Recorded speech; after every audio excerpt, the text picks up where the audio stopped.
Vamos passar aqui para o nosso tema de hoje. O nosso tema, Pai Nosso.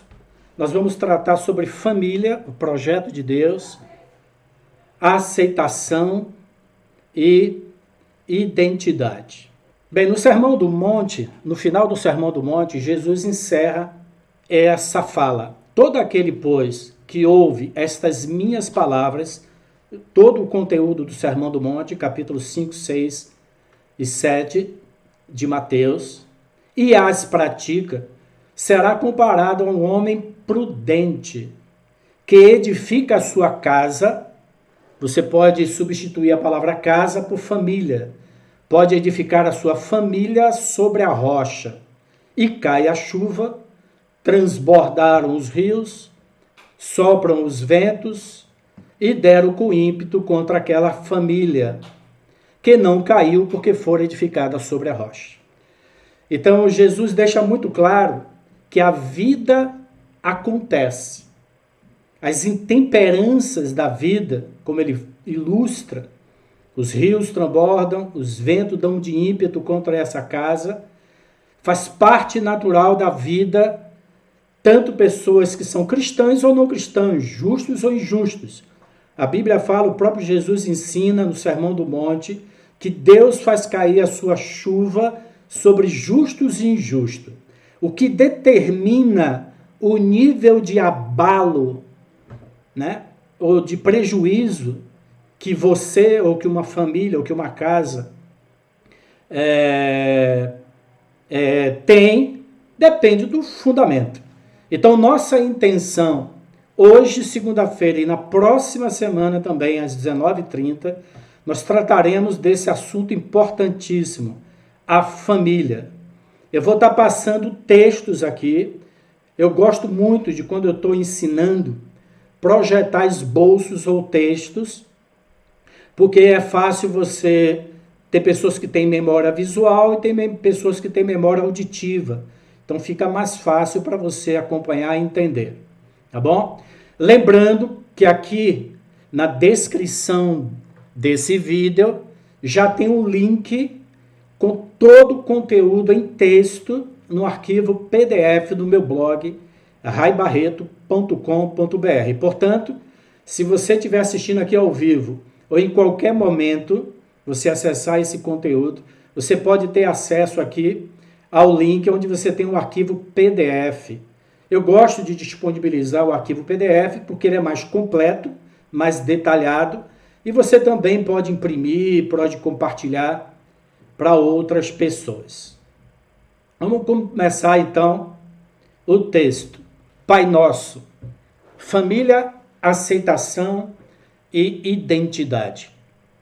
A oração modelo que o Senhor Jesus nos ensinou começa com verdades que são fundamentais. A oração do Pai Nosso.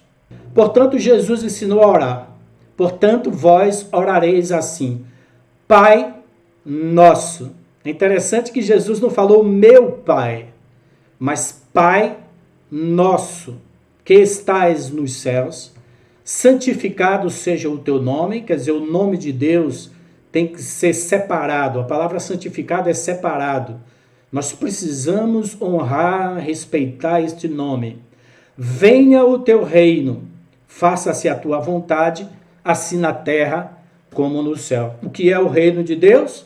A administração, o governo de Deus, é a vontade dele sendo feita aqui na terra, assim como ela é feita no céu.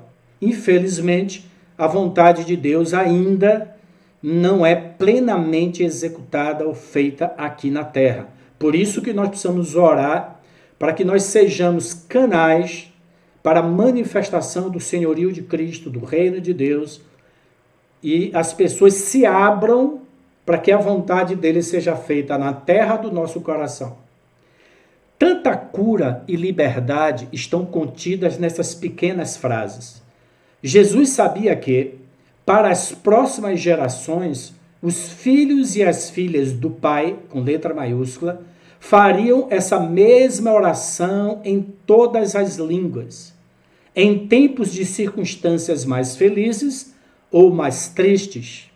ela seria proferida pelos lábios de uma criança inocente ou poderia ser a última fala da pessoa mais culpada entre os seres humanos? Quando oramos da maneira como Jesus nos ensinou a orar, começamos com estas duas palavras. Falamos sobre a realidade de que Deus não é apenas o meu Pai, mas o nosso Pai. Você e eu temos o mesmo Pai. A palavra Pai, no original hebraico, o Antigo Testamento foi escrito em hebraico, a palavra Pai significa fonte, origem. Todos nós temos a mesma fonte, a mesma origem, a mesma paternidade.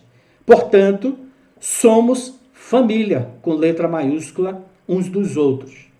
Jesus é o primogênito, o primeiro gerado, o irmão mais velho, entre muitos irmãos. Romanos 8, 28. Nem todos os versículos nós vamos ler, mas fica para você meditar. Você pode estar revendo esse vídeo, dando pause e consultando aí Romanos 8, 29. Jesus não se envergonha de nos chamar irmãos. Hebreus 2, 11. E o Pai confia em nós. Deus Pai confia em nós. Seus herdeiros e co-herdeiros com Cristo, que é nosso irmão mais velho. E ele nos deu o seu reino, criando um propósito para as nossas vidas. Nós vamos agora explicar o que esse texto significa. Hoje, gente, eu quero lançar o fundamento sobre o que Deus pensa da família. Hoje nós vamos lançar fundamentos, princípios. Sobre esses princípios, nós vamos desenvolver segunda-feira que vem. Tá ok? Então, Jesus, ao vir à terra, em Filipenses fala que o verbo estava com Deus, o verbo era Deus, e ele se esvaziou da sua divindade, tomou forma de servo e foi obediente até a morte de cruz. E Deus o ressuscitou, e hoje Cristo está ressurreto à direita do Pai, numa posição de autoridade nos céus e na terra. O Evangelho de João começa: no princípio era o Logos, a palavra, o Logos estava com Deus, o Logos era Deus, e o Verbo se fez carne e habitou entre nós. Okay? Então, foi o propósito de Jesus Cristo vir à Terra? 3 propósitos relacionados aqui ao nosso tema. Primeiro, ele veio nos reconectar ao Pai. Você vai perceber que Jesus não se relaciona, não se dirige a Deus a não ser com o nome de Pai. Só teve 2 ocasiões que Jesus não chamou Deus de Pai, foi quando ele estava na cruz. Chamou de Eli. Eli, Eli, lama sabachthani. Deus meu, por que me desamparastes? Porque naquele momento Deus se tornou juiz. Ele julgou o pecado. Cristo tomou sobre si o pecado, Cordeiro de Deus que tira o pecado do mundo. Observe que é o pecado, não são os pecados, é no singular. Tá? Com o tempo eu vou explicar para vocês isso. Então, qual foi a finalidade de Jesus? Ele veio apresentar o Pai. Jesus orava ao Pai, ele dava graças ao Pai. Ele ensinou a gente a orar: Pai nosso que estás no céu. Jesus se relacionava tanto com esse Pai amoroso, presente, que um dia Filipe, um dos 12 apóstolos, pediu: Senhor, mostra-nos o Pai, e isso nos basta. Isso é suficiente. Porque Jesus demonstrava a intimidade que ele tinha com o Pai. Tudo que ele pedia, o Pai atendia. Jesus disse: eu faço o que eu vejo meu Pai fazer. Então, aqui em 2 Coríntios 5,18 e também Romanos 5,11, fala que Cristo veio nos reconciliar com a nossa fonte, com o nosso Pai, com o nosso Abba, com o nosso paizinho. Cristo também nos uniu numa família. Por isso que ele falou que nós devemos orar, Pai Nosso. Então, quando pessoas de todas as línguas, todas as nações, todas as idades entram no teu quarto e oram ao Pai que está em secreto, Pai Nosso, primeiro Cristo reconecta as pessoas com a sua fonte, com o seu Pai. E também já dá o entendimento de que Cristo não só veio te conectar ao Pai, mas também veio te unir a uma família. Hoje, quando você abre o seu coração, eis que estou à porta e bato, abre o seu coração e recebe o Cordeiro de Deus, a salvação entra e o seu espírito se reconecta com o Pai. Só que não basta só você se conectar com o Pai. Você tem que se conectar com a família bendita do Pai.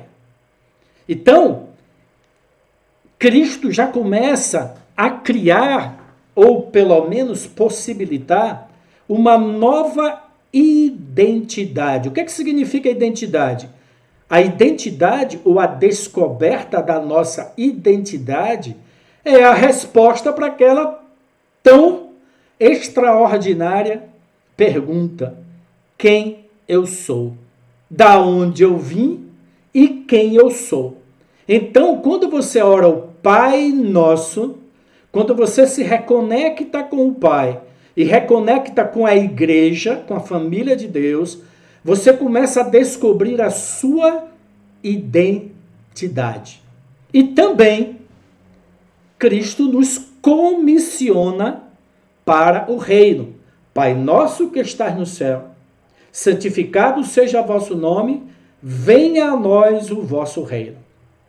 Então, essas três palavras, Pai nosso reino, Pai nosso reino, essas três palavras que todos os cristãos na face da terra oram, desde criança até adultos, em diversas circunstâncias, sejam de alegria, seja de confraternização, seja num culto, seja em família, seja num momento de desespero. Pai Nosso. Eu tenho um pai e tenho uma família.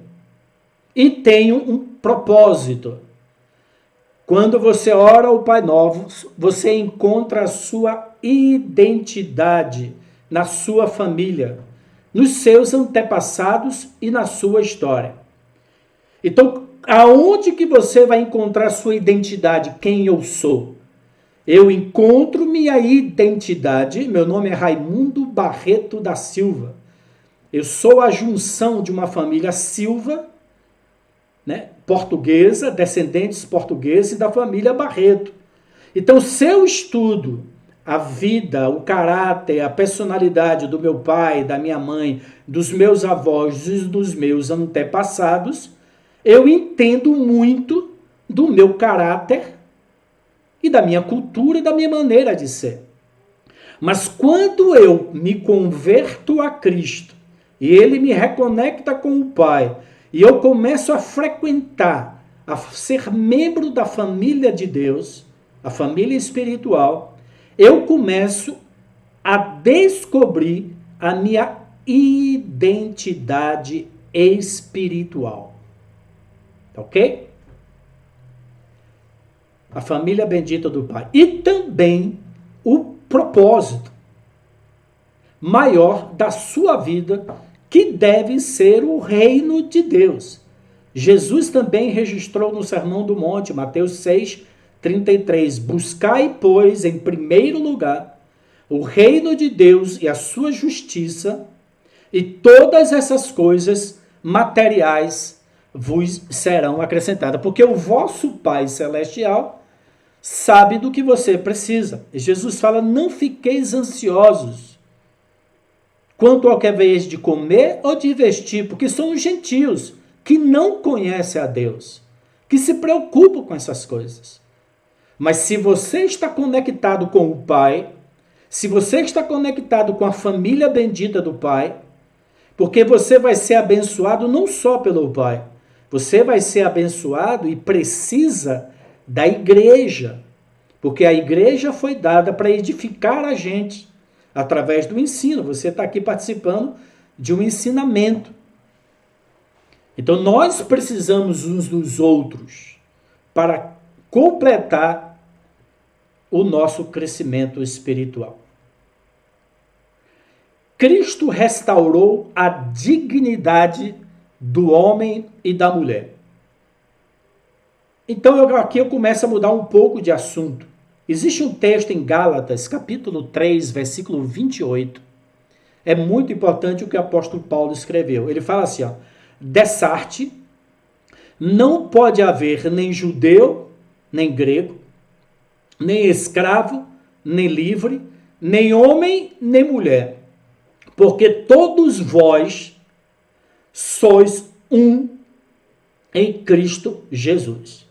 Quer dizer que quando você se converte, muda a sua mente e aceita a graça da salvação que há em Cristo, começa a ter a sua identidade com o Pai e com a família, na família de Deus, na família espiritual, não existe nacionalidade, nem judeu, nem grego, nem posição social, nem escravo, nem livre, e também distinção de sexo, nem homem, nem mulher. Então esse texto de Gálatas é muito importante, porque já começa a trazer uma cultura, ou uma contracultura, ou uma metanoia, uma mudança de mente, que na família de Deus, todos nós somos iguais em Cristo Jesus. Eu vou dar algumas informações para vocês que vocês vão se surpreender. Foi o cristianismo que trouxe a ideia de que o homem, com letra maiúscula, foi feito à imagem e semelhança de Deus. Gênesis registra que o homem foi colocado na terra para governar. Um líder que deveria ser a extensão do governo de Deus na terra. A gente vai ler Gênesis, se você já quiser abrir sua Bíblia em Gênesis capítulo 1 e capítulo 2, pode ir abrindo aí. Gênesis registra que o homem, ou a humanidade, o homem com letra maiúscula, foi colocado nesta terra para governar. Um líder que deveria ser a extensão do governo de Deus na terra. Então, por que você deve ser tratado como alguém de valor, tratado com dignidade? Você pode não ter sido tratado com dignidade na sua família natural.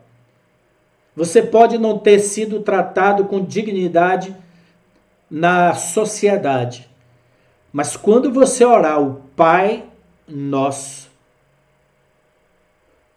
o Espírito Santo, a Bíblia fala que testifica que agora você é um filho de Deus. E o Espírito Santo na sua vida vai começar a produzir uma mudança de mente. O Espírito Santo vai restaurar a dignidade e o propósito para o qual Deus pensou você. Então, por que você deve ser tratado com dignidade? Aqui eu vou falar um pouco de como o cristianismo trouxe dignidade para as mulheres, especificamente para as mulheres. Aqui eu vou ler algumas citações. Um dos livros sagrados da Índia diz: mesmo que a conduta do marido seja censurável, mesmo que esse se dê a outros amores ou a outras amantes, a mulher virtuosa, na cultura indiana, deve reverenciá-lo como a um deus. Durante a infância, a mulher depende de seu pai. Depois que se casar, depende do seu marido. E se o marido morrer, dependerá de seus filhos. Então, observe como a cultura de povos não cristãos colocavam e colocam a mulher no estado de inferioridade ao homem. Mas em Gálatas, em Cristo, não há homem nem mulher, nem escravo, nem livre, nem judeu, nem grego. Vamos ver outras culturas. A civilização suméria, algumas décadas antes de Jesus Cristo, dizia: a mulher que se negar ao dever conjugal deve ser atirada ao rio. O Código de Hammurabi, ou a Constituição Nacional da Babilônia, e todos os povos sumérios ou da Mesopotâmia têm a mesma cultura. No século 17 a.C., o Código de Hammurabi dizia: quando uma mulher tiver uma conduta desordenada, deixando de cumprir suas obrigações no lar, de fazer comida para o marido, de lavar a roupa do marido, de satisfazer sexualmente ao marido e outras coisas mais, o marido pode submetê-la à escravidão. Essa servidão pode, inclusive, ser exercida na casa de um credor do seu marido. E o marido pode contrair um novo matrimônio, uma nova mulher. Zarastruta, o livro dos filósofos Friedrich Nietzsche, no século XIX, que influenciou significativamente o mundo moderno, dizia, abre aspas, a mulher deve adorar ao homem como a um Deus. Toda manhã, por 9 vezes consecutivas, deve ajoelhar-se aos pés do marido e de braços cruzados, perguntar-lhe, Senhor, o que desejas que eu faça? Aristóteles, filósofo grego da Grécia Antiga, afirmou: a natureza só faz mulher quando não pode fazer homens. A mulher é, portanto, um homem inferior. Olha aí. O que Jesus pensa a respeito das mulheres? Então, o texto de Gálatas, eu vou mostrar para vocês, a cultura cristã ocidental trouxe uma igualdade de homem e de mulher. Você gostaria de ter nascido num país muçulmano, indiano? Que tal ter nascido na China? Países que não têm a cultura cristã. Eu vou falar para vocês os benefícios que a Igreja de Cristo, que a cultura cristã traz para a humanidade.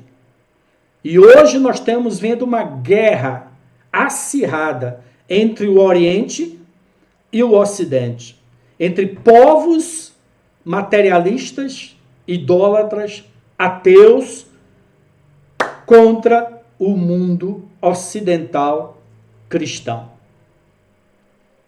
Foi no útero de uma mulher que o Messias foi gerado.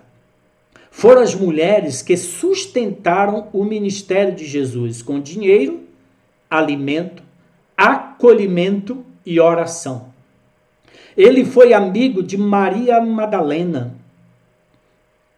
também das irmãs Marta e Maria, que eram irmãs de Lázaro.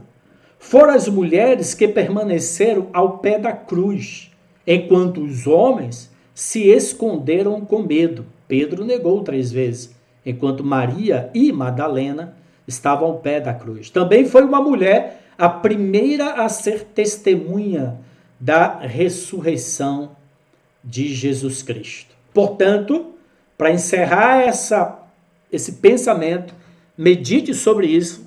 Gálatas 3:28 foi a primeira expressão igualitária na história da literatura mundial.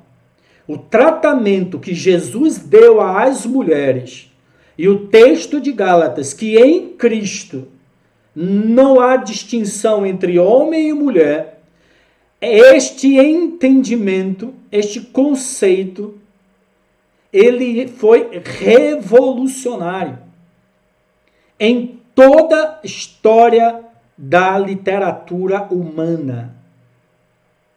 Jesus Cristo e a fé cristã trouxe dignidade às mulheres e aos homens. Em Cristo não há diferença de nacionalidade, nem judeu nem grego.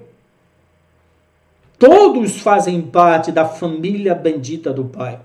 Nem de status social, nem escravo, nem livre. Desculpe, tem um erro aí, tá? Livro, né? Deixa eu corrigir aqui, ó. Aqui tá no Word. Nem escravo, nem livre. E nem de sexo, nem homem, nem mulher.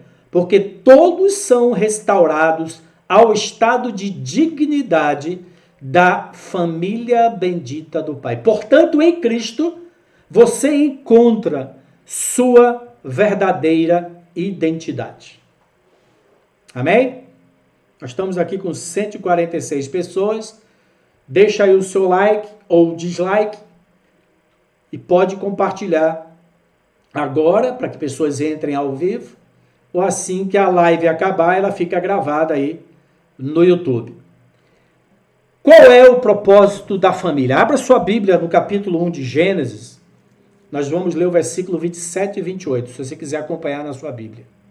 Deus planejou e criou a família com os seguintes propósitos. Gente, se você quiser saber qual é o propósito do celular, leia o manual do fabricante. Se você quiser saber qual é o propósito para você e para a humanidade, leia o manual do fabricante e procure entender, para você não quebrar a cara e para você usufruir melhor daquele aparelho, leia o manual. Eu tenho aqui uma Bíblia em hebraico. Acho que não dá para filmar não, né? Por causa da cor. Então, qual é o propósito da família? Deus criou a família com alguns propósitos. São esses propósitos que nós vamos desenvolver. Lembre-se, hoje eu estou lançando fundamentos inabaláveis. Ok? A oração do Pai Nosso nos reconecta com o Pai, nos conecta com uma família e traz um propósito para a minha vida, o reino.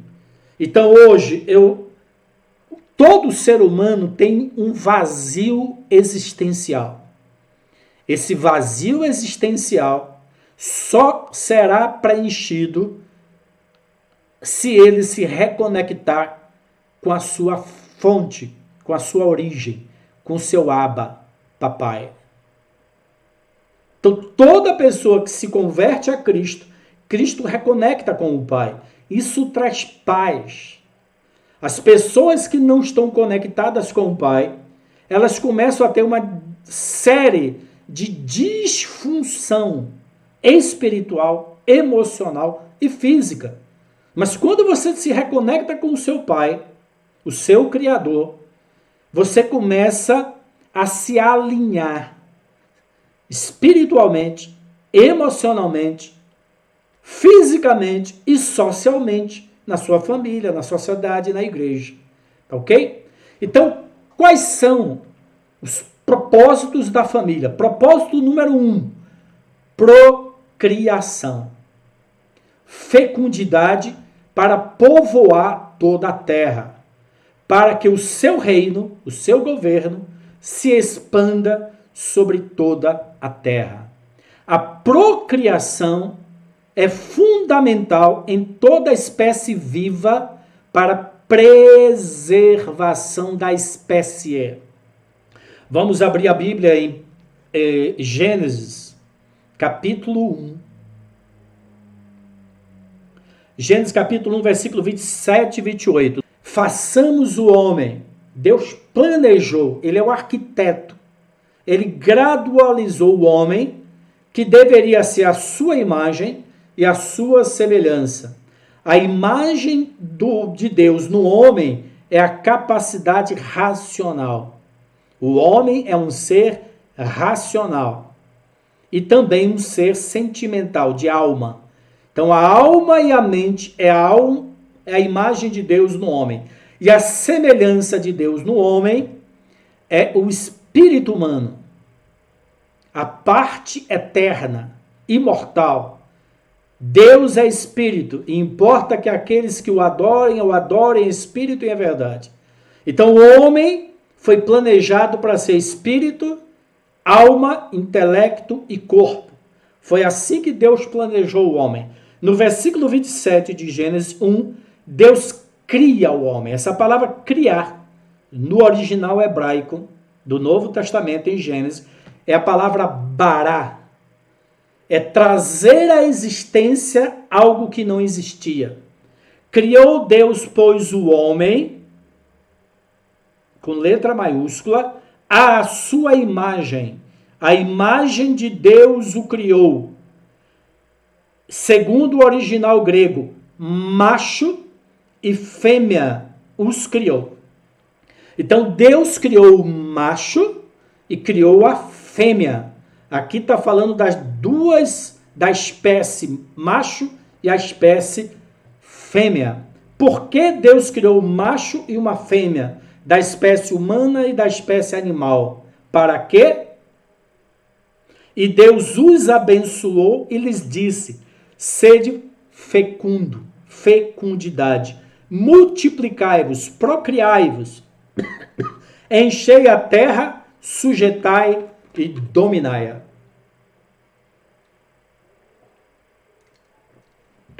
Ou seja, Deus criou a espécie humana como sendo macho e fêmea. Ok? Só através de um macho e de uma fêmea é que pode haver a reprodução humana. Fora disso, não existe reprodução, é invenção humana. Então, qual é o fundamento aqui? A família, conforme o pensamento do fabricante, deve ter uma espécie macho e uma espécie fêmea. Homem com homem, mulher com mulher, na mente de Deus não é família. Pode ser qualquer outra coisa, união, amizade e etc. Mas a Bíblia denomina a união de homem com homem e mulher como adultério, fornicação ou sodomia. Então Deus planejou a espécie macho, a espécie fêmea. O macho não pode produzir nenhuma espécie. A fêmea também não. Mas quando você tem um macho desta fecundação, você pode gerar uma mulher ou um homem. Esse é o fundamento, independente de geração. Desde que o homem é homem, até o final, nada pode mudar aquilo que foi estabelecido por Deus. E se você continuar lendo no capítulo 2, quando Deus forma o Adão, quando Deus sopra o Espírito, o homem passa a ser Adão, homem com letra maiúscula. No versículo 21, isso aqui é interessante, se você tiver com sua Bíblia, Gênesis 2, 21, fala assim: então, o Senhor Deus fez cair pesado sono sobre o homem. Aí é o homem macho. E este adormeceu. Tomou uma das suas costelas e fechou o lugar com carne. Essa palavra costela, no original hebraico, pode seguir, é a palavra tisela, T-S-E-L-L-A. Ou como fala aí no Sudeste, T-S-E-L-L-A. Significa metade de algo. A metade do homem. Então Deus tirou a metade do homem e fez a mulher. E a costela que o Senhor Deus tomara ao homem. Eu tenho um estudo maravilhoso sobre a formação do homem. Esteja acompanhando o meu canal do YouTube aqui. A gente tem muito conteúdo que a gente vai estar passando às segundas-feiras e quartas-feiras. Eu vou explicar para vocês qual vai ser o conteúdo das minhas lives às quartas-feiras. No final eu explico para você. transformou a costela numa mulher e trouxe ao homem. E disse o homem: esta, afinal, é osso dos meus ossos e carne da minha carne. Chamar-se-á varoa, porque do varão foi tomada ou foi tirada. Por isso, deixará o homem pai e mãe e se unirá à sua mulher, tornando-se os dois uma só carne. A carne aí não é a carne física, é a união da alma e do espírito humano. Para Deus, o casal é um indivíduo. Aqui está o fundamento do casamento. Um macho e uma fêmea. Aqui é muito interessante, gente.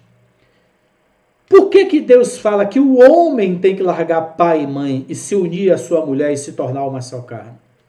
Isso aqui tem um princípio muito importante.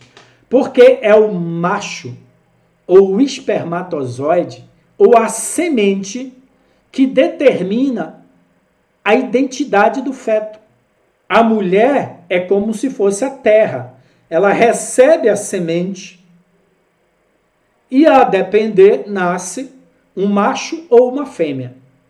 Então, quem determina o sexo da criança é o espermatozoide. Ok? Então, por que é o homem? Por isso que a Bíblia fala que o homem, ele é o cabeça espiritual. Bem, vamos continuar. Então, quais são os propósitos da família? Primeiro, procriação. Depois, proteção, provisão, prover, comida, roupa, casa, estudo, desenvolver potenciais. Vai ser a série de estudos que a gente vai estar... Obrigado aí, Demetrio. Eu me atrapalhei, O homem, o macho, é XY. E a mulher é XX. Ou seja, o homem tem o potencial de fazer o homem ou a mulher. É interessante que por isso que Deus tirou a metade do homem. Lembra que eu te falei que a palavra costela significa a metade? Deus tirou a metade X e gerou a mulher. Então o homem tem os cromossomos XY e a mulher XX. Então quem determina o sexo é o espermatozoide. Se a fecundação for XX, portanto, é uma mulher, XY é o homem. Desculpe aí. Mas então tá aí. Então também trazer a provisão, a educação ou a instrução e o relacionamento. Isso aqui é muito importante porque é na família. A família é a escola do amor. É na família que você aprende a amar e ser amado, a fazer carinho e receber carinho, a dar afeição e receber afeição. Então, uma família desestruturada acaba criando indivíduos incompletos ou desestruturados. É a base da amizade. Nosso primeiro amigo é o nosso pai, a nossa primeira amiga é a nossa mãe. A ideia, o conceito, a imagem que uma criança faz de um homem, a primeira imagem vai estar relacionada ao pai. E a primeira imagem que faz de uma mulher é uma mãe. Então, se um homem, criança, filho, tem um relacionamento carinhoso com a mãe e também com o pai, essa afetividade vai se refletir na sociedade toda a vida dele. Também o compartilhar, o servir, o trabalho e a socialização. E também a identidade. Quando experimentamos cada um desses propósitos para a família de uma forma saudável, temos a oportunidade de experimentar o amor do Pai. Um homem ou mulher fundamentados em uma família saudável é uma pessoa forte. É claro que há uma quebra, se há uma quebra da família natural, a força também pode ser encontrada em uma família espiritual, numa igreja neotestamentária.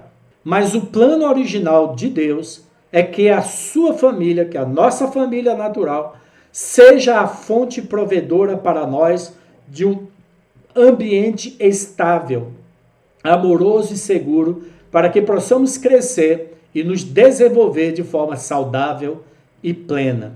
Não apenas precisamos saber e firmar em nosso coração e mente que temos um Pai que nos ama e cuida de nós, mas precisamos também entender que fazemos parte de uma família bendita.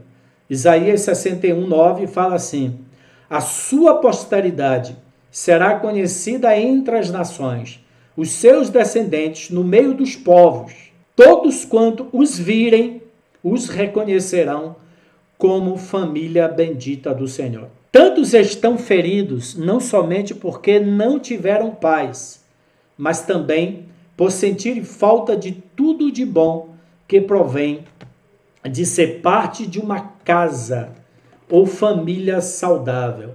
Quando os fundamentos da família são debilitados, nos tornamos fracos. A gente sabe que a maioria dos problemas sociais, drogas, violência, marginalidade, homossexualismo e outras, vem da falta desse modelo. A má formação espiritual, emocional, mental, sentimental e física das pessoas. Portanto, esta restauração da família é um assunto que nós precisamos nos dedicar. Preste atenção nesse próximo tópico, que é muito importante. Sentimentos de rejeição e medo são estratégias de Satanás ou do diabo. Satanás, desde o jardim do Éden, dá prosseguimento ao seu trabalho de minar as famílias através do uso de um instrumento de estratégia básica. Suas mentiras básicas são rejeição e medo. Desde o momento em que somos concebidos na barriga, no útero da nossa mãe, Satanás tenta implantar a maior de todas as mentiras. Você não é desejado ou desejada. Lembra-se de como um inimigo pode causar a maior dor para o coração de um bom pai ou mãe? Fazendo seus filhos duvidarem do quanto eles realmente os amam e se preocupam com eles. Então, se o diabo, através dos seus instrumentos, pode ser através de um amigo, de um colega, de um parente, colocar na mente de uma criança, de um adolescente, de um jovem, que ele não é aceito, que ele não é amado, esta dúvida, este medo, esse sentimento de rejeição vai produzir, criar uma personalidade desequilibrada. Se você se sente rejeitado, você se torna violento. Daí que vem a violência na sociedade, a falta de amor. Se ele não se, uma pessoa, um adolescente, um jovem, uma criança, não se sente amada e aceita, ele também não aceita e ama os outros. Portanto, ele quer machucar, ofender, matar as outras pessoas. Ele descarrega nos outros aquilo que foi uma ilusão. Quando um bebê, ainda no ventre materno, houve uma discussão entre seus pais, uma fonte demoníaca de mentira é semeada no coração dele, dizendo: eles, seus pais, estão brigando por sua causa. Você é a causa do problema e da discussão.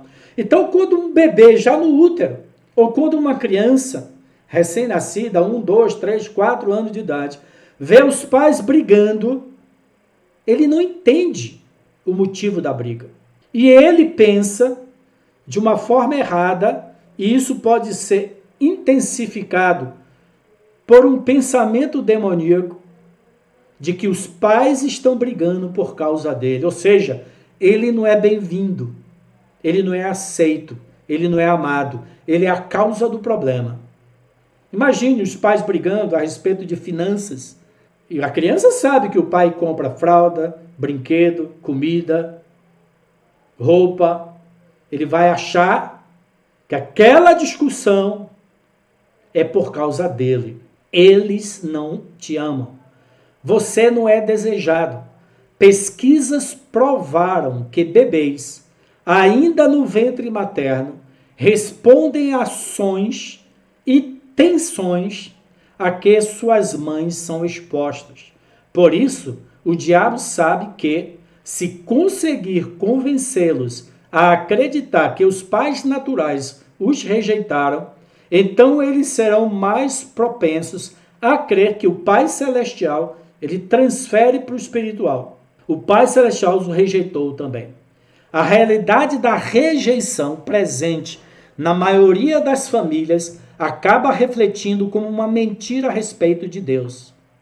Se a mentira sobre Deus é que ele nos abandonou e rejeitou, então, como isso age na nossa cultura? É impressionante como a nossa cultura, de uma forma geral, as pessoas têm esse sentimento. Ah, porque Deus permite terremoto, porque Deus permite doenças, porque Deus permite crianças nascerem com problemas físicos, motores de ouvido e doenças. Deus nos abandonou. Deus não me ama. Deus não me aceita. E esta mentira produz uma série de pensamentos na nossa sociedade. Pensar que fomos rejeitados por Deus, assim como todas as demais mentiras ou fake news que está em moda, precisa apenas de uma pequena entrada para se estabelecer como um ciclo sem fim, geração após geração. A dor de sentir-se rejeitado e não amado dói mais do que qualquer coisa. Por isso que nós precisamos orar ao Pai Nosso. Quando uma pessoa, mesmo que ela tenha sido rejeitada, como nós falamos anteriormente, se converte a Deus e ele começa a entender pelo Espírito Santo que ele agora tem um pai e agora tem uma família que o ama, a Igreja de Cristo. A Igreja de Cristo é a instituição mais importante para produzir a cura da rejeição. Crianças e jovens e famílias e pessoas que têm uma personalidade destruída pode ser reconstruída na família bendita do Pai. Você agora não só tem um pai, mas tem uma família. A razão dessa dor ser tão intensa é que ela afirma subconscientemente ao nosso coração que Deus não nos ama. Nenhum ser humano pode viver com qualidade sobre a crença central de que o seu Criador não se importa por ele. Por isso que as boas novas do Evangelho é essa: Deus amou o mundo de tal maneira que entregou o seu Filho único para morrer por nós e nos reconectar ao Pai, à família, com o propósito do seu reino na terra. Então, nessas três palavras da oração de Jesus, a oração do Pai Nosso, nós temos os três maiores ensinamentos, segredos e princípios que Jesus Cristo quis nos ensinar: o Pai Nosso e o reino. Em certo grau, todos sofremos com algum nível de sentimento de rejeição, ou de amor, ou de aceitação. E por isso, tendemos a julgar e rejeitar o nosso próximo. Se um filho sente a rejeição por parte de seus pais, então eles crescerão para fazer com que os seus próprios filhos se sintam rejeitados por ele. Aí que eu falei, isso vem de gerações em gerações, gente. E a Igreja de Cristo é o sal da terra, é a luz do mundo, é a família bendita do Pai. Esse espírito de família bendita do Pai, numa comunidade neotestamentária, segundo os padrões neotestamentários, é o maior ambiente de cura de uma pessoa. Cura espiritual, cura emocional, cura de relacionamentos, cura física, cura social. Famílias e pessoas transferem a cultura da rejeição para um cenário mais amplo de grupo de pessoas, religião, raça e condições econômicas. Rejeição no lar e em níveis pessoais reproduzem a rejeição em cada camada da sociedade. Jesus construiu, através da oração do Pai Nosso, o remédio para os seus sentimentos de rejeição, medo e falta de identidade. Quem eu sou? Quando fazemos essa oração em voz alta, ela tem o potencial de literalmente religar nosso cérebro e curar nossos pensamentos e sentimentos. Vários psiquiatras e os neurologistas falam que quando você reverbera, fala estas palavras, esta oração, Pai nosso que estás nos céus, santificado seja o vosso nome. Eu tenho um Pai que se interessa por mim, que cuida do meu físico, me alimenta, cuida do meu futuro. Eu faço parte de uma família. Eu agora tenho um reino para construir, um objetivo de vida, buscar o reino de Deus em primeiro lugar. Toda vez que você ora isso reverbera em todo o seu cérebro. O amor do Pai consolida a nossa identidade. Deus não apenas nos ama, Ele é amor. E fomos criados para conhecê-lo, conhecer o amor. E quando você encontra esse amor, encontra sua força e coragem. Seu amor é perfeito e incondicional. O amor de Deus consolida a nossa identidade. O Pai declarou publicamente seu amor por Jesus Cristo, seu Filho amado, em duas ocasiões. Já estou encerrando. Em Mateus 3:17 e 17:5. Então, em duas passagens dos evangelhos, o Pai reafirmou o amor dele para com o Filho. Uma durante o batismo de Jesus no Rio Jordão e outra no Monte da Transfiguração. Assim declarou o Pai: este é o meu Filho amado, aceito, querido, em quem eu tenho prazer. A primeira vez foi no lugar mais baixo da Palestina. Olha que interessante isso. O Rio Jordão, geograficamente, é o lugar mais baixo da Palestina. Então, no lugar mais baixo, quando Cristo ia começar o seu ministério após o batismo, e ele ia enfrentar a maior tentação do seu ministério no deserto contra o diabo, Jesus ouviu a afirmação: você é meu filho amado, aceito, e eu tenho um prazer em você. Essa voz do Pai traz a força e a coragem para Jesus enfrentar Satanás e começar o seu ministério aqui na terra. E o Pai não abandonou Jesus durante os 3 anos e meio de ministério. Só quando estava julgando o pecado na vida de Jesus, né? Eli, Eli, lama sabachthani. Então Deus deixou de ser Pai e se tornou juiz em Cristo, julgando o pecado da humanidade. Logo depois, Jesus fala: Pai, recebe o meu espírito. Ele volta à paternidade. Ok? Isso é muito importante. Outro momento foi no Monte da Transfiguração, quando ele levou consigo Pedro, Tiago e João, e lá tiveram um encontro sobrenatural com Elias e Moisés. Quando Pedro quis nivelar Jesus, que segundo João, capítulo 1:14, ele era cheio de graça e de verdade. Quando Pedro quis nivelar Jesus, a graça, com os representantes da lei e dos profetas, o Pai falou: este é meu filho amado, em quem eu tenho prazer, a ele ouvir. Amém? Então, pais, pai, mãe, avós, irmãos, tios, primos, sejam afetuosos, manifestem amor. Deixa eu passar agora aqui só para a minha imagem. Manifestem amor.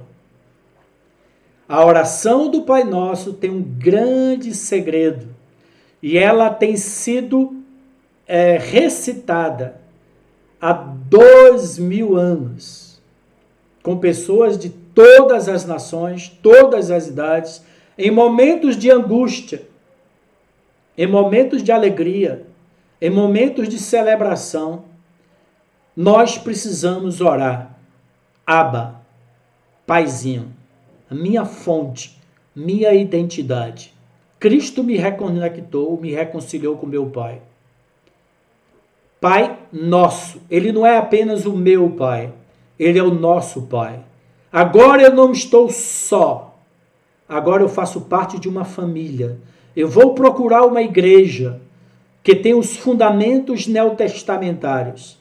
E uma igreja, quando você começa a fazer parte de uma igreja neotestamentária, você vai ser amado, vão lavar os seus pés, vão te aconselhar, você vai ter amigos verdadeiros, você vai receber dons espirituais, você vai receber uma palavra profética, como Paulo falou, Timóteo, combate, firmado nas profecias que de antemão você foi objeto o bom combate. A sua vida vai se ressignificar. Quando eu me converti com 18 anos de idade, eu tenho a Bíblia que meu pai natural me deu. A minha primeira Bíblia. Tudo que Deus, através do Espírito Santo, foi me falando, eu anotei. E Deus foi me mostrando. Algumas irmãs tiveram visões a respeito de mim. Depois, apóstolos e profetas impuseram as mãos sobre mim e disseram: você é isso. Deus tem isso para a sua vida. E a minha vida teve um significado. Eu encontrei a minha identidade na família bendita do Pai. E encontrei um propósito para eu acordar, dormir e ter esperança, o reino de Deus. Amém? Pai, te dou graças pelo ensinamento de Jesus na oração do Pai Nosso. Que esta oração abra o espírito e cure as pessoas de todo sentimento mentiroso de rejeição, de inadequação. Que o teu espírito, a partir de hoje, quando qualquer pessoa na face da terra estiver orando esta oração do Pai Nosso, estes 3 princípios, resgate, reconecte as pessoas com o Pai, com a igreja, a família bendita do Pai e com o reino de Deus. Venha o teu reino, Senhor. Nós não queremos que esse mundo fique desconectado do governo, do domínio, do amor, da sabedoria, da graça, dos ensinamentos de Cristo.